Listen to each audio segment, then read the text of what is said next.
With Pathologic 3 set to be released this year, it is the perfect time to delve back into the world of Pathologic 2. Whether you are playing it for the first time or have beaten it already, I hope you find something new or interesting in this video. I'll be breaking this video up into two sections. The first will be pretty spoiler-free in that it won't mention any of the story elements, only general game mechanics and world information. The second part, though, will address particular sections of the game which can be tricky, and how to make those sections a lot easier for yourself. That being said, I won't be discussing most of the story choices you can make in the game, as making decisions with unintended outcomes is part of the charm of Pathologic. First up, let's talk about resources. The barter economy is the most important mechanic for your survival, both knowing who to trade with and who not to. In Pathologic 1, a good way of obtaining healing items was to trade water to local drunks, in exchange for tourniquets and bandages. You can do this in Pathologic 2, but it is a terrible idea. You will need as much water in this game as you can get. You will be trying to avoid combat, and you can heal yourself by sleeping, and even receive extra healing if you take morphine or a painkiller before going to sleep. So you should not need too many immediate healing items anyway. What you will need a lot of is water to make tinctures. There is also an increasing shortage of water as the game progresses, so you are inevitably going to need to use some of those water bottles for yourself as well.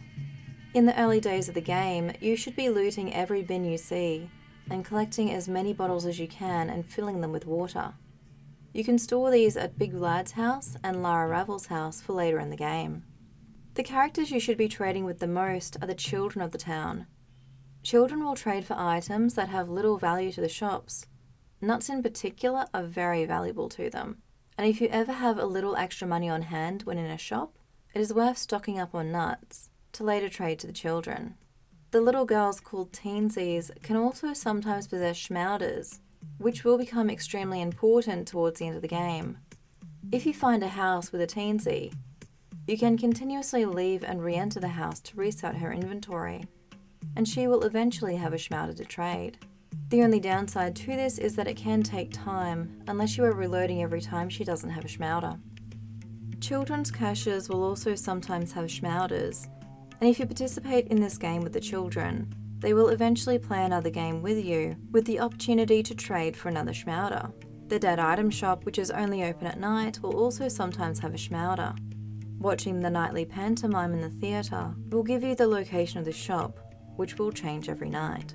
For another trading partner, the guards around the town will usually also have toast and/or immunity tablets on hand, which they are willing to trade for lockpicks, knives, or guns, making them a very valuable trading partner later in the game, when food becomes harder to get. Speaking of food, just like with water, you should be stockpiling food in the first couple of days.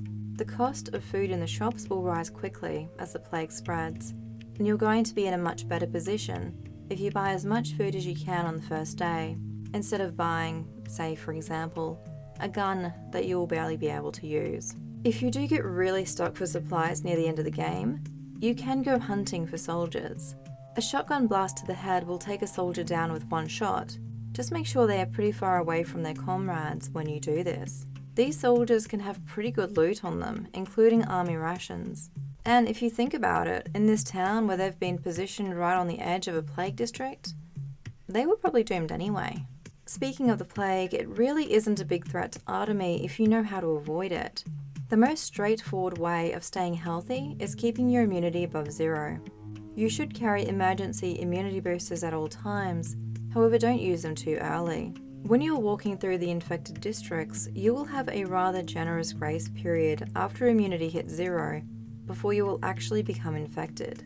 This means that if you are already making your way out of an infected area when your immunity hits 0, or is getting close to 0, don't take an immunity booster. Your immunity will increase over time once you are out of the infected area, and your resources are likely to be so limited that if you take an immunity booster when you don't absolutely have to, you will regret it later. The only thing to keep in mind is that if a plague cloud touches you when you are at 0, then you are almost certainly going to become infected. While you're in an infected area, you can disperse static plague clouds with the lantern, which is great as they often block gateways. So make sure you always have a couple of matches on you to light the lantern. The lantern is less effective for moving plague clouds, so it is still best to just get out of the way of those. The plague's aversion to fire extends to the plague inside you, so if you are infected, you can employ the services of one of the flamethrowers who arrive on day 9 to help you remove the infection. Just make sure that you are at full or near full health before you try this, so that the fire doesn't kill you along with the plague. Also make sure that you are in a relatively open area where you're able to stay right on the edge of the flamethrower's range. Now, clothing will also help you avoid contracting the plague, however it's not really necessary, so don't waste your money buying clothing for this purpose. You have much better things to spend your money on. Moving on to the spoilery section, this first one is not a difficult part, but it is something good to know. On the first day, you should go to the town hall just before 8 PM, after you've done everything else you want to do. Don't go too early, as once you're in, you will be stuck there until 8 PM, but if you go there just before 8 PM, you get a bit of extra food at no cost to you. On day 8, you will be tasked with remaining in the hospital while the orderlies are out. Once the orderlies leave, plague clouds will pursue you through the hospital. You can try to outrun them, but you will almost certainly not be able to. Fortunately, there are a few spots in the hospital that the clouds can't reach. All you need to do is find one of these and wait for the orderlies. Oh, and the orderlies will be running late, but they will return. And if you leave before they do, you will have failed this task. If you don't want to win this way, you can use one of the actual intended game mechanics to win. As I've already said, the plague doesn't like fire. Use your lantern in the hospital, and the plague clouds will stop moving toward you, at least from the front. If you're not careful, a new plague cloud can pop up behind you though. You will be in the hospital for a while, so if you're going to rely on the lantern, make sure you have at least 4 matches before entering. While the plague isn't much of a threat to you, other people are. Artemy is no soldier, and he is not great at fighting off attackers. While for most of the game this won't be a huge issue, as long as you're careful at night and in the burnt districts, there are a few points in the game where the story will force you into combat. On day 10, you will go into the abattoir and have to take out 5 of the Adong. These guys are tough, but you can kill them all fairly easily using stealth. While you can sneak past the first 2 Adong and wait until you have a weapon to put them down, you don't really need to. As long as you sneak up behind them, you can beat them to death without them ever having the chance to turn around. The third is the easiest to kill, as by now you definitely have the weapon and can still easily sneak up on them. Doing so, however, will almost certainly alert the 4th, and for this one you can either let him come to you and fight where you are, or you can backtrack to try and lose him, or just get him further away from the final Adong to make sure they don't see you as well. Fun fact, the Adong can also get stuck on the geometry, which makes them super easy to kill. The final Adong is also super simple to kill, as you can sneak up on them with your weapon, and you don't have to worry about alerting anyone. There is a tougher but optional battle with the Adong in the early morning on day 5, when they are hunting Reuben. Here there are 4 Adong scattered amongst the warehouses. This fight is optional. Reuben will actually be fine either way, but if Artemy decides to protect his friend, he will need to put down each of the Adong. The strategy for these fights is to keep your distance. Bait the Adong into taking a swipe and then attacking, before quickly retreating again. You will also need to make sure to keep each Adong in the area they are in, and not to back up. Otherwise you are likely going to alert one of the other Adong, and fighting 2 at once is much harder than 1. The other tough fight is on day 9, when Bad Grief asks Artemy to shut down his warehouse. Going to the warehouse, Artemy finds Barley the Barber has taken over. Fulfilling Bad Grief's request means fighting Barley and 2 of his men. Having the 3 of them all ganging up on you in the small confines of the warehouse is not fun.